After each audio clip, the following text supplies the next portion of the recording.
اعوذ باللہ من الشیطان الرجیم بسم اللہ الرحمن الرحیم عطف النسق هو التابع المتوسط بینه وبین مطبوعه احد احرف العطف الی آخرہ۔ میرے محترم اور بافہم مخاطبین، طالبات اور طلاب محترم، میں آپ کی خدمت میں یہ عرض کروں کہ گفتگو جو توابع کی بحث سے اس سیمسٹر میں اس ترم میں شروع ہوئی تھی، اور میں نے اجمالی طور پر فوائد اور تذکرات کو چھوڑتے ہوئے خاکہ آپ کی خدمت میں پیش کیا، کیونکہ ہماری اصل بحث جو تھی وہ عطف سے شروع ہونی تھی، اور جو درس آپ کا ابھی تک ہوا تھا اس میں بدل کے ایک دو پیراگراف صرف رہ گئے تھے، اس کو میں نے ایک مرور اجمالی میں شامل کرتے ہوئے عطف کی بحث سے باقاعدہ گفتگو کا آغاز کیا ہے، اور عطف بیان کو واضح کیا گیا۔ یہ عرض کیا گیا کہ عطف کی دو قسمیں ہیں، ایک عطف بیان ہے اور ایک عطف نسق ہے۔ عطف بیان جس میں تابع کے ذریعے سے مطبوع کی مزید وضاحت کی جاتی ہے، اس کے سلسلے میں کچھ باتیں پیش کی گئیں، اور آج عطف نسق کی گفتگو ہو رہی ہے۔ عطف نسق کیا ہے؟ نسق اصل میں نسقہ ینسقو، نسق کا جو مصدر ہے اس سے حاصل مصدر بنتا ہے نسق۔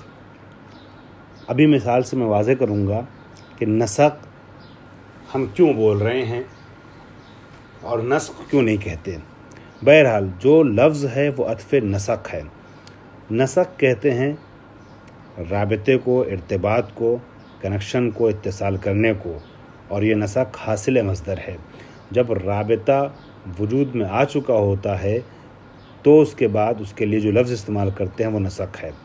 فرماتے ہیں عطف نسق کی تعریف میں هو التابع المتوسط بینہ وبین مطبوعۃ یا مطبوعہ احد احرف العطف۔ فرما رہے ہیں کہ عطف نسق کیا ہے؟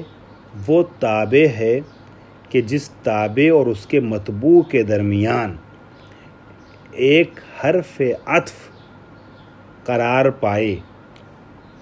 احرف جمع ہے، حروف عطف میں سے کوئی ایک حرف عطف اس تابع یعنی معطوف اور اس کے مطبوع یعنی معطوف علیہ کے درمیان واقع ہو، تو جب حرف عطف کے ذریعے سے یہ ارتباط واقع ہوتا ہے تو اس کو عطف نسق کہا جاتا ہے۔ اور یہ حروف جن کے ذریعے سے ارتباط واقع ہوتا ہے یہ 9 حروف ہیں، جن حروف کی تفصیل آئندہ بحوث میں یہ جب حرف کی بحث بیان کریں گے تو پیش کریں گے۔ اس کا خلاصہ آپ کے حوالے میں کر دوں کہ یہ جو ارتباط ہوتا ہے تابع اور مطبوع یعنی معطوف اور معطوف علیہ کے درمیان، یہ 2 طریقے کا ہوتا ہے۔ کبھی صرف لفظی ارتباط ہوتا ہے، یعنی معطوف اور معطوف علیہ دونوں لفظی اعتبار سے مشارکت رکھتے ہیں ایک دوسرے کے ساتھ، اور کبھی لفظ کے ساتھ ساتھ معنی یعنی حکم میں بھی مشارکت رکھتے ہیں۔ جب عاطف لفظی ہو یہ حرف عطف اور صرف رابطہ لفظی ہوتا ہے تو اس کے لیے 3 حرف قرار دیے جاتے ہیں، 3 حرف بتائے گئے ہیں حروف عطفہ میں۔ ایک لا ہے، ایک بل ہے اور ایک لاکن ہے۔ لا، بل اور لاکن کے ذریعے سے معطوف اور معطوف علیہ کے درمیان جو رابطہ ہوتا ہے وہ صرف اور صرف مشارکت لفظی ہوتا ہے۔ اور 6 حروف ایسے ہیں کہ جہاں لفظ کا اشتراک بھی ہوتا ہے اور معنی کا اشتراک بھی، یعنی حکم میں بھی دونوں مشترک ہوتے ہیں۔ ما قبل حرف عطف بھی اور ما بعد حرف عطف، یہ دونوں مشترک ہوتے ہیں۔ معنی ابھی مثال سے اور واضح ہو جائے گا۔ آپ دیکھیے گا یہاں 2 مثالیں دی گئی ہیں۔ جا زید و عمر، یہاں پر واو کے ذریعے سے عمر کو عطف کیا جا رہا ہے زیدن کے اوپر۔ یہاں اشتراک لفظی بھی ہے اور اشتراک معنوی بھی ہے۔ وہ کیسے؟ ظاہری اعتبار سے بھی لفظ عمر کو عطف کیا گیا ہے زید کے اوپر، اور جو زید کا اعراب ہے وہی عمر کو دیا گیا ہے، اور معنی کے اعتبار سے مشارکت فی الحکم یہ ہے کہ جو بات زید کے لیے کہی گئی ہے وہی عمر کے لیے کہی جا رہی ہے، یعنی جا زیدن بھی ہے اور جا امرن بھی ہے، زید آیا اور امر آیا۔ آپ دوسری مثال دیکھیں اگر تو آپ کو معلوم ہوگا کہ مشارکت لفظی تو ہے مگر مشارکت فی الحکم نہیں ہے۔ جیسے جا زید لا امر، یہاں پر لا نے امر کو عطف کیا ہے زید پر، جو زید کا اعراب ہے وہی امر کا اعراب ہے، لیکن معنی کے لحاظ سے جا زیدن ہے، زید آیا، لیکن اس آنے کی نفی کی گئی ہے امر سے، تو مشارکت فی الحکم نہیں ہوا۔ تو جو مشارکت اب دو طریقے کے ہو گئے، جو صرف مشارکت لفظی کو سمجھاتے ہیں، میں نے عرض کیا لا بل اور لیکن، جو مشارکت لفظی کے ساتھ ساتھ مشارکت معنوی یا حکمی کو بھی سمجھاتے ہیں، جن کو عاطف لفظی اور معنوی آپ کہہ سکتے ہیں، وہ 6 حروف ہیں، واو، فا، ثم، ام، حتی اور او۔ اب فائدے میں اسی بات کو انہوں نے پیش کیا ہے جس کی میں نے وضاحت کی، میں ترجمہ کرتا ہوں فائدے کا۔ یکون الاتباع یا اتباع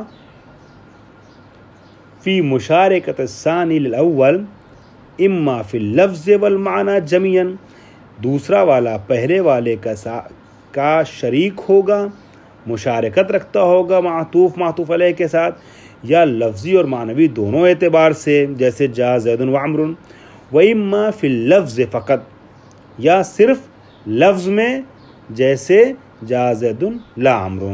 ٹھیک ہے، کما مثلنا، جیسا کہ ہم نے دونوں مثالیں آپ کے سامنے پیش کی۔ اس کے بعد مسئلہ نمبر 283 بیان فرماتے ہوئے کہتے ہیں یشترط، تو دیکھیے جب بھی کوئی کام آپ ادب میں انجام دیتے ہیں، علم ادب میں، تو اکثر اوقات اس کے صحت کی اور اس کے صحیح ہونے کی کچھ شرطیں ہوتی ہیں۔ یہاں بھی عطف کی کوئی شرط ہے، بغیر شرط کے نہیں ہے، اس شرط کو اب بیان کرتے ہیں کہ یہ عطف جو ہے وہ کب صحیح ہوگا۔ اچھا، یہاں پر ایک جملہ میں یہ کہہ دوں کہ اب آپ نے دیکھا جا زید و عمر میں یہ جو کام کیا گیا ہے، یہ ارتباط، اس کو کہتے ہیں نسق، ایک کو دوسرے سے مرتبط کرنا، لیکن اب یہ نسق واقع ہو گیا، اس کو کل ملا کر کے جو بولتے ہیں وہ عطف نسق بولتے ہیں۔ یہ حاصل مصدر ہے، نسق کے نتیجے میں جو چیز ظاہر ہوتی ہے، عمل میں آتی ہے، وہ ہے نسق، اسی لیے اسے اس مصدر یا حاصل مصدر کہا جاتا ہے۔ یہ میں نے انڈر بریکٹ گزشتہ بحث کی یا گزشتہ جملے کی ایک تھوڑی سی اور وضاحت کر دی۔ اب آئیے یشترطو، مسئلہ نمبر 283، یشترطو لصحۃ العطف ان یصح توجہ العامل الی المعطوف، فرماتے ہیں کہ اس عمل عطف کے صحیح ہونے کے لیے شرط یہ ہے کہ جو معطوف علیہ کا عامل ہے اس کی توجہ معطوف کی طرف کرایا جانا صحیح ہو، یعنی معطوف علیہ کا عامل معطوف پر بھی داخل اور وارد ہو سکے، یا اگر معطوف پہ ڈائریکٹ وہ عامل نہیں آ سکتا ہے تو ایک طریقے کی توجیہ اور تعویل کے بعد اس چیز کی طرف یہ عامل متوجہ ہو سکتا ہو کہ جو بمعنی معطوف ہے، بمعنی معطوف یہاں، ٹھیک ہے، جیسے ذهب الامیر وخادمہ، یہاں پر پہلی والی بات کی مثال ہے کہ عامل جو معطوف علیہ کے اوپر داخل ہوا ہے وہ معطوف پر بھی اپنا کام کر رہا ہے، جیسے ذهب الامیر، امیر گیا، وخادمہ، اور اس کا خادم گیا، تو آپ کہہ سکتے ہیں کہ ذهب خادمہ، ٹھیک، توجہ العامل الی المعطوف۔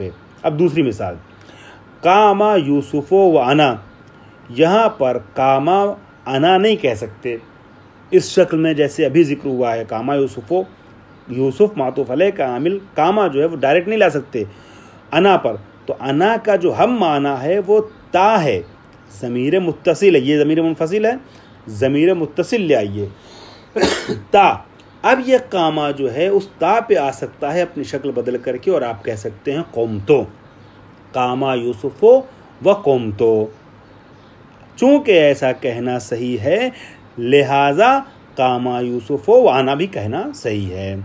فائدے میں اسی بات کو واضح کیا انہوں نے، فرماتے ہیں فإن العامل فی الاول یصح ان یتوجہ الی لفظ خادمہ فیقال جاء خادمہ، پہلی والی مثال میں صحیح ہے کہ عامل کو متوجہ کیا جائے، یعنی ذہبہ کو متوجہ کیا جائے، کدھر اس کو ملایا جائے؟ لفظ خادمہ کی طرف متوجہ کرنا صحیح ہے۔ تو آپ کہہ سکتے ہیں جا خادمہ۔ ولا یصح فی الثانی، دوسری والی مثال میں صحیح نہیں ہے کہ لفظ انا کی طرف متوجہ کیا جائے لفظ قامہ کو، لیکن کیا صحیح ہے؟ یتوجہ الی التا، یہ قیام جو ہے نا قامہ، یہ تا کی طرف، تا متکلم کی طرف، ٹھیک ہے، ضمیر متصل کی طرف متوجہ ہو سکتا ہے یہ قامہ۔ وہو مرادفہ، اے بمعنی ہو، اور یہ تا جو ہے وہ انا یعنی معطوف کا مرادف ہے، اس کا ہم معنی ہے۔ فیقالو، اب جب آپ نے اس چیز کو سمجھ لیا تو اب تا کی مناسبت سے قامہ کو بھی آپ ذرا سا بدلیں گے اور کہیں گے قامہ یوسف وقمتو، چونکہ قمتو کہنا صحیح ہے لہذا قامہ یوسف وانا کہنا بھی صحیح ہے۔ میں سمجھتا ہوں یہ بات واضح ہو گئی ہوگی۔ پھر بھی درس کے دوران اگر کسی کے لیے کوئی جملہ ممکن نہیں ہے، سمجھ میں نہیں آ رہا ہے، واضح نہیں ہو رہا ہے، تو وہ اپنا سوال بھیج سکتا ہے مجھ تک، اور جیسے ممکن ہوا میں شفاہی طور پہ یا کتبی طور پہ اس کا جواب منتقل کر دوں گا۔ اس کے بعد فرماتے ہیں اذا لم یصح توجہ العامل الی المعطوف۔ اچھا، یہ تو بتایا تھا کہ عامل کو معطوف کی طرف آپ متوجہ کر سکتے ہوں، اگر متوجہ نہ کر سکتے ہوں تو اس صورت میں کیا ہوگا، کیا حکم ہے، کیا مسئلہ ہے؟ فرماتے ہیں اذا لم یصح توجہ العامل الی المعطوف، اگر عامل کو معطوف کی طرف متوجہ کرنا صحیح نہ ہو، ٹھیک ہے، یا مرادف یا ہم معنی معطوف کی طرف اس عامل کو داخل کرنا، اس کا رخ موڑنا صحیح نہ ہو، تو اضمر لہ فاعل، تو اس کے لیے پوشیدہ عامل، اس کے لیے پوشیدہ مانا جائے گا، مضمر مانا جائے گا ایک عامل کو کہ یلائمہ، ٹھیک ہے، کہ جو اس کے مطابق ہو، سازگار ہو، موافق ہو۔ جعل ذالک، یلائم یعنی سازگار، موافق، ہم آہنگ، مطابق۔ جعل ذالک من باب عطف الجمل، اور جب آپ اس کے مرادف عامل کو وہاں قرار دیں گے تو گویا پورا جملہ اب آپ کا معطوف کے ساتھ اور عامل کے ساتھ جو مقدر ہے یا مضمر ہے، پورا جملہ بدل جاتا ہے، ایک نیا جملہ بن جاتا ہے۔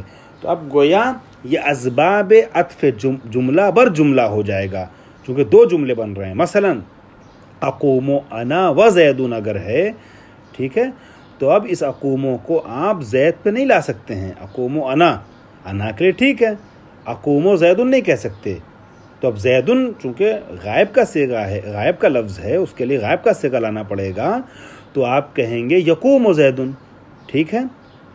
یا مثلا نحنو، نقوم نحنو و زیدن، یہاں پہ بھی نقوم نہیں لا سکتے ہیں زیدن کے ساتھ، ٹھیک ہے، تو یقوم کہنا پڑے گا۔ یا قوم انت و زیدن، آپ امر کا صیغہ زید کے ساتھ کیسے لا سکتے ہیں؟ تو یہاں پر لیقم کہنا پڑے گا، ٹھیک ہے۔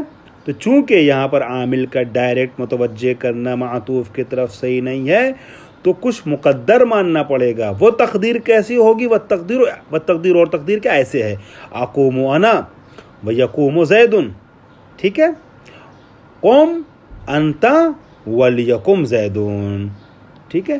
اسی طریقے سے نحنو والی مثال بھی ہے، نقوم نحنو و زیدن۔ یہاں تک گفتگو ہوئی۔ اب اس درس کا دوسرا حصہ اگلی کلپ میں آپ کی خدمت پیش کیا جاتا ہے۔ وآخر دعوانا ان الحمدللہ رب العالمین۔